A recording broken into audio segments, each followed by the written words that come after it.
الحمد لله رب العالمين، نحمده ونستعينه ونستهديه ونستغفره ونتوب إليه،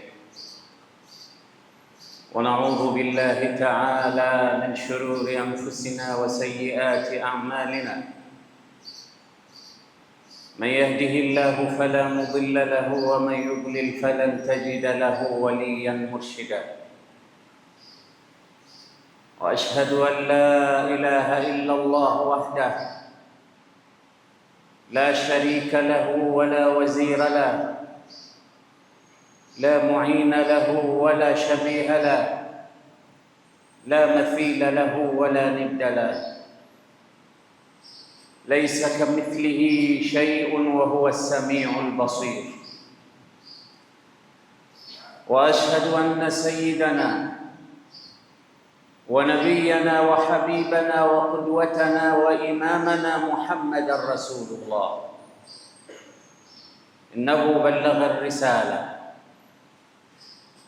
وأدى الأمانة ونصح الأمة، وتركنا على المحجة البيضاء ليلها كنهارها، لا يزيغ عنها إلا هالك. صلوات ربي وتسليماته عليك يا رسول الله، يا من أتيت إلى الحياة مبشرا، وبعثت بالقرآن فينا هاديا، وطلعت في الأكوان بدرا نيرا. اللهم صل وسلم وزد وبارك على هذا النبي الأمين وعلى آله وأصحابه الغر الميامين. أما بعد، فيا أيها الناس، أوصيكم ونفسي بتقوى الله تعالى وطاعته، فقد فاز المتقون. Ndugu Waislamu, nakuhusieni pamoja na kuihusia nafsi yangu kwa ule wasia wa mwanzo na wa mwisho. walaqad wassayna alladhina utul kitaba min qabl walaqad wassayna alladhina utul kitaba min qablikum wa iyyakum an ittaqullah, hakika tuliwahusia tuliowapa kitabu kabla yenu, Mayahudi na Manasara. Wasia tuliowapa, muogopeni Allah, mcheni Mola wenu. Na nyinyi wasia huo ummati Muhammad, ambao kwa ubora mmeshinda umma zote zilizopita, kwani Mwenyezi Mungu anasema katika haki yenu, wakadhalika ja'alnakum ummatan wasata litakunu shuhadaa 'ala an-nas. Umma bora wana haki zaidi ya kuhusiwa wa wasia bora, na hakuna wasia bora kama wasia wa kumwogopa Mwenyezi Mungu Subhanahu wa Ta'ala. Na uchache wa kulijua neno ittaqillah, mche Mwenyezi Mungu Subhanahu wa Ta'ala. Ulama wametuambia maneno mengi, lakini asikukute Mwenyezi Mungu katika lile alilokukataza, wala asikukose katika lile alilokuamrisha. Yani pale ulipoamrishwa fanya, uwepo kila wakati, na pale ulipokatazwa usifanye, usiwepo wakati wote ule. Utakuwa umechunga misingi ya takwa Allah. Lakini pia katika maneno mengine mazuri, kama mtu anauliza mimi nitamchaje Mwenyezi Mungu, vipi ni muogope Allah, shika ya mambo matatu: an yutaa fala yusa, an yudhkara fala yunsa, wa an yushkara fala yukfar. Atiiwe wala asikaidiwe, asikufuriwe, akumbukwe wala asisahauliwe, na ashukuriwe kwa kila neema anazotoa, wala asikanwe. Hivi vitu vyote vitatu ukivikamata vizuri, umemcha Allah. An yutaa fala yusa, an yudhkara fala yunsa, an yushkara fala yukfar. Mwenyezi Mungu atujalie miongoni mwa wachamungu. Ndugu zangu, hii ni Aljumaa ya mwisho katika mwezi mtukufu wa Rajab. Hatutokuwa na Ijumaa nyingine, siku 2 zijazo tutaingia katika mwezi wa Shaaban, na mwezi wa Shaaban ni mwezi ambao watu wengi hawaupi umuhimu. Watu wengi wanaghafilika nao, na sio watu wa leo tu, hata watu wa zamani walikuwa wakighafilika sana na mwezi wa Shaaban. Na mara nyingi kinachowafanya watu kughafilika na mwezi wa Shaaban kwa sababu wametoka katika mwezi mtukufu wa Rajab. Huu Shaaban ndio mwezi ambao ukiandama baadaye inaingia Ramadhani. Kwa hiyo matarajio yao mengi wana focus kwenye mwezi unaokuja, hawaangalii Shaaban tena. Kila mmoja anakuambia Ramadhani hiyo bado siku 30, bado mwezi mmoja tu. Kwa hiyo anazivuta hizi siku, anavuta na kasi, anajiandaa kiakili, kihali, kimali kwa ajili ya mwezi wa Ramadhani. Huu anataka upite haraka au hashughulishwi na mwezi wa Shaaban. Nguvu yake kubwa ni kwenye mwezi wa Ramadhani. Utafikiri kama atafika vile au ana guarantee ya kufika. Basi Mtume sallallahu alaihi wasallam alipolijua hilo, Bibi Aisha anasimulia kwamba hakuonekana Mtume sallallahu alaihi wasallam kufunga sana kama alivyokuwa akionekana katika mwezi wa Shaaban. Alikuwa akifunga siku nyingi isipokuwa kiduchu huu mwezi wa Shaaban ambao unakuja. Lakini pia katika hadithi ambayo tunaitaja katika fadhail, Usama bin Zaid, kipenzi, mwana wa kipenzi cha Mtume, alimuuliza Mtume swali, akamwambia, ya Rasulullah, lam araka tasumu shahran min ash-shuhuri kasiyamika fi shahri Shaaban.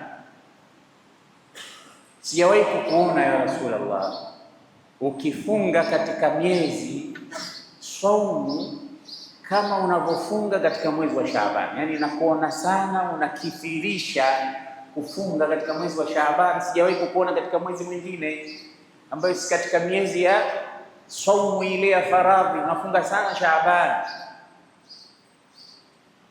Mtume akamwambia, naam, dhalika shahrun yaghfulu an-nasu anhu baina Rajab wa Ramadhan.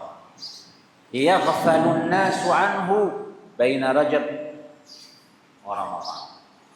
Ndiyo, kwa sababu huu mwezi hughafilika sana nao, yani husahau, watu wanausahau sana mwezi wa Shaaban kwa sababu uko kati ya Rajab na Ramadhan. Rajab mwezi mtukufu na Ramadhani una utukufu wake, na ndio maana kila wakati mtu anaomba dua afike katika mwezi wa Ramadhani. Kwa hiyo huu mwezi mimi nimeupa umuhimu kuonyesha watu kwamba hapa napo mtu anatakiwa ajipinde na atoe attention yake, awepo katika mwezi wa Shaaban, kwa sababu watu wanamsahau na una mambo yake. Wa huwa shahrun turfa'u fihi al-a'malu ila rabbil alamin. Mtume anasema nao ni mwezi ambao ndio hasad au amali za mtu kupelekwa kwa Allah subhanahu wa ta'ala. Fa uhibbu an yurfa'a amali wa ana sa'im, kufunga kwangu kwa wingi, napenda siku ya kukusanywa amali zangu na kupelekwa kwa Mola wangu niwe nipo katika ibada ya funga. Kwa hiyo ndio maana Mtume alikuwa anafunga sana kwa wingi katika mwezi huu wa Shaaban. Lakini masahaba wa Bwana Mtume walikuwa wakifanya wingi wa ibada mbalimbali. Wapo walikuwa wakiutumia sana kwa kusoma Qur'an, wapo walikuwa walifunga hasa maduka yao kwa ajili ya ibada ya visomo mbalimbali, lakini pia ndio mwezi ambao wengi wema waliopita walikuwa wakitoa zaka za mali zao kwa kuwapa wanyonge, kwa sababu ya maandalizi ya kuingia katika mwezi mtukufu wa Ramadhani. Unajua, mwezi wa Ramadhani kuna mambo mengi na harakati nyingi, lakini ile furaha na bahaja inayoonekana kwa Waislamu, kama mfukoni kuna hela kidogo, basi ataingia mtu katika mwezi wa Ramadhani kwa staili nzuri sana. Basi wema waliopita walikuwa kikadiria na hisabu zao za zaka, mtu anafanya kwa ajili ya kuwapa Waislamu mali wajiandae katika mwezi wa Ramadhani. Na wewe Muislamu ambaye unatoa zaka kila mwaka, unaweza ukaitumia hiyo fursa, sababu Waislamu wengi hutoa mali zao za zaka katika mwezi wa Ramadhani. Anakwepa, anakatakata, anafungua huku na kule, sema Ramadhani mimi nitatoa, sababu ya kusubiri au kupatiliza zile baraka au nyakati nzuri, labda za Lailatul Qadri, au za kupata zaidi maradufu thawabu za Allah, au kwa sababu ya utukufu wa mwezi huu wa Ramadhani akaona mimi siwezi kutoa chango isipokuwa katika siku zenye baraka kama za Ramadhani. Lakini kumbe hata huu mwezi wa Shaaban, wema waliotangulia walikuwa wanafanya hesabu zao na kutoa mali zao za zaka kwa ajili ya kuwafidisha ndugu zao mafukara Waislamu wajiweze katika mwezi mtukufu wa Ramadhani. Jambo zuri mno. Lakini pia ndiyo miezi tulizungumza ya maandalizi mazuri ya Ramadhani. Tukasema Rajab ni mwezi wa kupanda na mwezi wa Shaaban ni mwezi wa kunyunyizia maji. Bado zile ibada zinaendelea, na Islamu anapokuwa na maandalizi mapema ya jambo, huwa anakuwa mzuri katika lile jambo linapofika wa kufanya vitu. Tukasema sisi ile ila kwamba Ramadhani yetu inakuwa wiki ya kwanza tu au 10 la mwanzo tu na pengine lisifike, ndio hima inakuwa kubwa, ni kwa sababu ya maandalizi mabovu ya Ramadhani. Yani hii miezi hii huzungumzi ibada, mwili umechoka au umevunda kwa Kiswahili kizuri, hautaki kujishughulisha na kitu chochote cha ibada, si kusoma Qur'ani, sio sadaka, sio kufanya ibada yoyote. Wewe unasubiri Ramadhani. Hatimaye ukiingia Ramadhani unafanya kwa nguvu iliyo kubwa, lakini grafu inashuka kwa haraka sana. Hatimaye hata wiki moja haifiki, umesharudi katika hali yako ya kawaida. Lakini kumbe siri ya mafanikio na ibada nzuri ni kuanzia mwanzo, ili ikiingia katika mwezi wa Ramadhani uwe umeshakuwa mzoefu katika ibada ambazo kwa wingi utazifanya katika mwezi wa Shaaban. Kwa hiyo tujitahidi katika huu mwezi unaokuja ambao ni siku 2 tu zimebaki, kidogo kinazidi zaidi au zitapungua, tuendeleze ibada, kwa sababu Mwenyezi Mungu anasema wa'bud rabbak hatta yatiyaka al-yaqin. Ibada haina mapumziko, amali njema hazina leave. Muislamu anatoka katika ibada anaingia katika ibada nyingine, na moja katika ibada kubwa ambayo iko mbele yetu ni ibada ya kwenda hija, kuhiji. Na hija za safari hii, mwaka uliopita na mwaka huu hususan, maandalizi yake ni ya kipekee. Sisi tumezoea mpaka tumalize Ramadhani ndo mtu anaanza kutafuta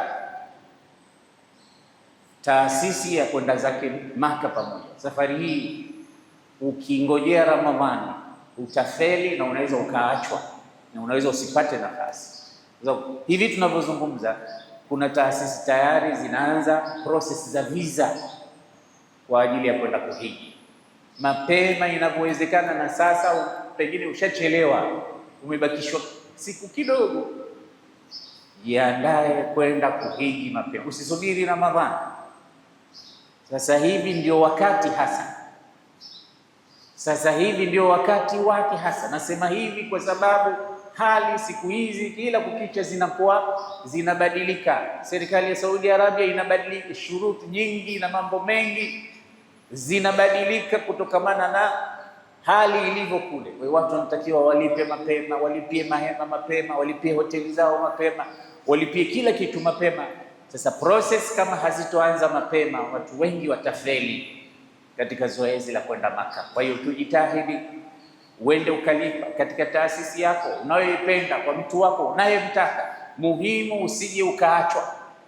Hija imekaribia na ndio wakati wake wa kujiandikisha sasa hivi, japokuwa wakati wa hija kwa ile miezi yake bado, lakini maandalizi yanaanza mapema. Mwezi wake ni mwezi wa Shawwal, Dhulqaada na Dhulhijja, ndio ile ni miqat zamani ya hija.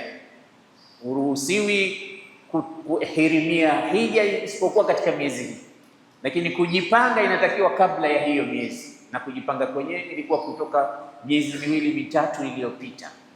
Sasa hii miezi ya Shaaban au mwezi wa Shaaban ni mwezi wa mwisho katika kujiandaa na kujiandikisha katika makundi yanayokwenda hija.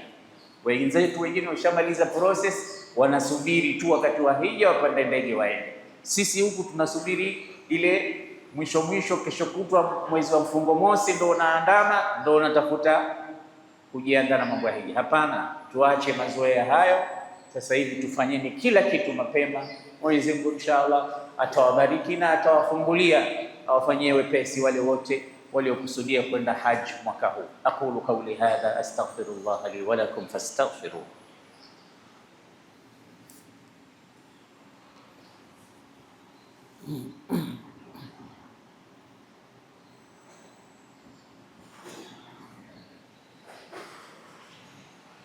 Alhamdulillah, salatu wassalamu ala rasulillah wa ba'd. Allah subhanahu wa ta'ala anasema katika suratul Asr, wal asri innal insana lafi khusr illa alladhina amanu wa amilus salihati wa tawasaw bil haqqi wa tawasaw bis sabr. Imam Shafi'i anasema lau kama Mwenyezi Mungu asingeteremsha sura yoyote wala aya zozote baada ya sura hii na aya hizi, basi zingetosha kwa mwanadamu. Yani ujumbe uliobebwa na suratul Asr ungetosha ukasimamia zile aya zote au sura zote 114 unazoziona katika masahaf. Kuna ujumbe gani? Anasema wal asri, na apa kwa wakati, innal insana la fi khusr, mwanadamu au wanadamu wote wako katika hasara. Mwenyezi Mungu anaapa na haapi Mwenyezi Mungu isipokuwa kwa kitu kikubwa. Kwa hiyo wakati ni jambo kubwa sana, usipotezwe bure. Innal insana la fi khusr, hakika wanadamu wa muhasarani, illa alladhina amanu, waliovuliwa katika hiyo hasara ni watu wanne tu au wenye sifa nne. Waumini waliomwamini Mwenyezi Mungu Subhanahu wa Ta'ala hawana hasara, illa alladhina amanu wa amilu salihat, lakini waumini si waumini tu, na wakatenda matendo mema, wakafanya ibada. Kwa imani bila ibada bado haijakamilika. Kisha wakawa na sifa ya tatu, watawasau bil haqq, wakawa wana tabia ya kuhusiana. Kwa hiyo ukiangalia mawaidha yote ambayo imamu anayatoa ni wasia, ni kuhusiana. Tufanye hivi jamani, tusifanye hivi, tujiepushe na hili, tujiepushe na tukimbilie hili. Illa alladhina amanu wa amilu salihati wa tawasau. Kila wakati watu wao wanahusiana. Wahusiane nini? Watawasau bil haqqi wa tawasau bis sabr. Kwanza wahusiane mambo ya haki, wahusiane jambo la subra. Hizi sifa nne ukiwa nazo, wewe haumo katika wenye hasara. Mwenyezi Mungu atujalie miongoni mwa hao ambao hawamo katika hasara. Wallahu tabaraka wa ta'ala yaqul, wallahu tabaraka wa ta'ala yaqulu fi mahkam kitabihi al-aziz, inna Allaha wa malaikatahu yusalluna 'ala an-nabiy ya ayyuhalladhina amanu sallu 'alayhi wa sallimu taslima. Allahumma salli wa sallim 'ala nabiyyir rahmati wa shafi'il ummati عدد ما أحاط به علمك وأحصاه كتابك وضمه، وعلى آله ومن نصره في كل مهمة، خصوصا منهم ذوي الأصل العريق أمير المؤمنين سيدنا أبي بكر الصديق وعمر الفاروق وعثمان ذي النورين وعلي الحيدر، ورضي الله تعالى عن صحابة رسول الله أجمعين. اللهم اصلح ولاة المسلمين، خصوصا منهم رئيس زنجبار دكتور حسين علي مني، اللهم خذ بيده إلى ما فيه الخير والصواب، هيئ له بطانة صالحة تأمره بالمعروف وتنهاه عن المنكر، اللهم ارفع مقتك وغضبك عنا، اللهم اجعل بلدتنا هذه زنجبار آمنة مطمئنة وسائر بلاد الإسلام والمسلمين، واكتب اللهم سترك وسلامك على عبيدك الحجاج والغزاة والمسافرين في برك وبحرك من أمة محمد أجمعين. اللهم إنا نسألك الهدى والتقى والعفاف والغنى، اللهم ما قسمت لنا في هذا الوقت وفي هذه الساعة من صحة وعافية وحسن الخلق فاجعل لنا منه أوفر الحظ والنصيب. ربنا آتنا في الدنيا حسنة وفي الآخرة حسنة وقنا عذاب النار، واغفر للمؤمنين والمؤمنات والمسلمين والمسلمات الأحياء منهم والأموات برحمتك يا أرحم الراحمين. عباد الله، إن الله يأمر بالعدل والإحسان وإيتاء ذي القربى وينهى عن الفحشاء والمنكر والبغي يعظكم لعلكم تذكرون. اذكروا الله يذكركم واشكروه على نعمه يزدكم ولذكر الله تعالى أكبر.